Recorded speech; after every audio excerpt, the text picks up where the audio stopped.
নীতির মধ্যে একটা আইন ব্যবস্থা রাখবে, একটা শাসন ব্যবস্থা তারা তৈরি করবে, যার দ্বারা যারা সকলে সে আইনটা মানবে। এটা আমাদের করতে দেওয়া হয়নি। সভাপতি আমাদের সংবিধান 72 সাল থেকে ছিল একটা অবৈধ সংবিধান। ফলে আজকে যে আমরা সংস্কারের কথাটা বলছি, এই কথাটা কোনো যুক্তি নেই।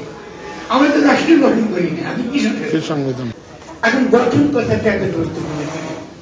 কেন গুরুত্বপূর্ণ বলছি আপনাদেরকে? সংবিধান শব্দটা ব্যবহার করে করণীয় শক্তি। আমি আপনাকে শাসন করতে চাই, আমি একটা আইন দেব আপনাকে, এবং সে আইন দিয়ে আমি আপনাকে শাসন করবো। এটা বলে সংবিধান। কলোনিয়াল আমলে এটা ছিল। ইংরেজরা ইন্ডিয়া অ্যাক্ট করেছে, নানা রকম আইন করেছে, পাকিস্তানিরাও সংবিধান ব্যবহার করেছে, এবং স্বাধীন বাংলাদেশে আমরা সংবিধান শব্দ ব্যবহার করেছি। কারণ আমরা শাসন করতে চেয়েছি শাসকদের দ্বারা।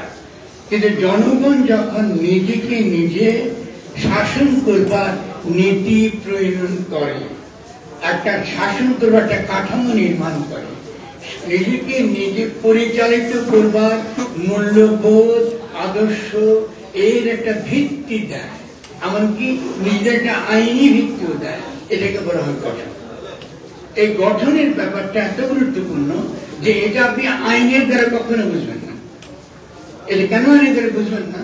কারণ এটা আমাদের এথিক্সের মধ্যে, আমাদের ধর্মের মধ্যে, আমাদের সংস্কৃতির মধ্যে, আমাদের দীর্ঘ ইতিহাসের মধ্যে ধারাবাহিকভাবে এটা কিন্তু উঠে আসার ফলে আমরা তখন ওই রাষ্ট্র কথা যখন করি, তার মধ্যে কিন্তু আমরা আমাদেরকে কিভাবে ভাবতে শুরু করি, আমরা একটা রাজনৈতিক জনগোষ্ঠী। আমরা কিন্তু জাতি না। জাতি ধারণাটাও আমাদেরকে ভয়ঙ্কর ভাবে আমাদেরকে কি করে একটা বিরোধ, একটা সংঘর্ষ আমাদের তৈরি করে। আমরা একটা রাজনৈতিক জনগোষ্ঠী হলে কি সুবিধাটা হয়, আমরা সকলে মিলে আমরা বিভিন্ন রকম গোষ্ঠী রাখতে পারি। আমি বাঙালি হতে পারি, কিন্তু কেউ রং হতে পারে, কেউ চাকমা হতে পারে, কেউ হিন্দু হতে পারে, কেউ মুসলমান হতে পারে, কেউ একটু বেশি আসতে, কেউ কম আসতে, কেউ নাস্তিক হতে পারে।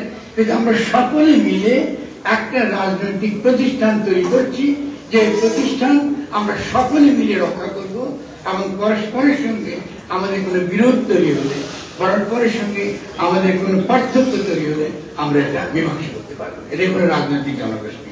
এবং এই রাজনৈতিক জনগোষ্ঠীটাকে রাষ্ট্র করা হয়। রাষ্ট্রটা রাজনৈতিক জনগোষ্ঠী কি করে সেটা গঠন করে।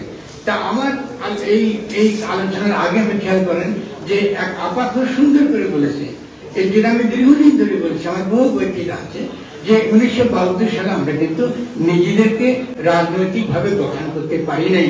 আমাদের যে অধিনীতির মধ্যে একটা আইন ব্যবস্থা রাখবে, একটা শাসন ব্যবস্থা তারা তৈরি করবে, যার দ্বারা যারা সকলে সে আইনটা মানবে।